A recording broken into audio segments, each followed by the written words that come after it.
Okay, so now we discuss the midterm one. So midterm one has similar format to the daily quizzes. So just you have to input the final answer, and the 2 attempts are allowed. So it's a little bit tricky because we have many questions in the midterm, but you can submit the all answers. Then if basically you got some incorrect answers, then you have another chance to revise it. So no partial credits. So that's why I allow the 2 attempts. And you can take the exam at any time from the February 9th to February 12th. Probably I will upload by noon on February 9th. So you have a little more than 2 days, 2.5 days to submit. But once you started the exam, you only have 90 minutes to submit your work. And yeah, so as the nature of the online exam, it's open book, but you have very limited time. So especially in online environment, nothing so far has time limit, but the midterm exam, we have the strict time limit. So that you have to understand every concepts and the formulas very well. Then after that, they take the exam. Otherwise, you don't have enough time to finish.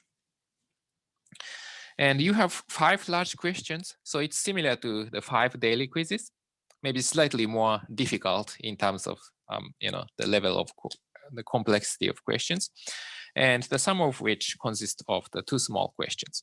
So actually, probably we have maybe 8 questions in total. But if 2 small questions are included in 1 large question, the first question is the more introductory one. So yeah. And the questions are slightly easier than exercises in the textbook. So it's more difficult than daily quizzes, but they're slightly easier than exercises in the textbook. So there are 2 reasons. So first one, the actuarial exam that assumes the students prepare for 300 hours, but we don't have that much time. So the questions focus more on the basic ideas. And second reason is that the textbook exercises are sometimes too technical, and in these years, the questions are not as technical as before. So those are the 2 reasons that questions are slightly easier than exercises in the textbook.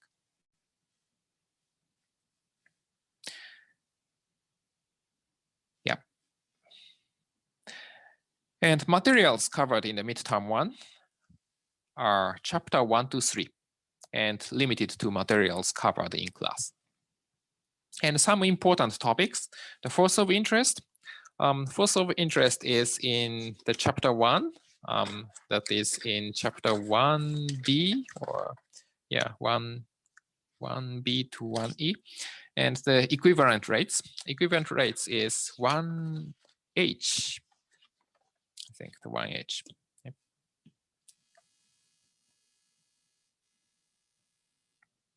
And annuities, so that is, yeah, so section 3A to 3C. And the deferred annuity, that is the section 3D. And the block payments, the block payment is 3E. So basically everything. But this one, the 2B and the 3H, I think. And the perpetuities, that is in section 3F, I think. Yep.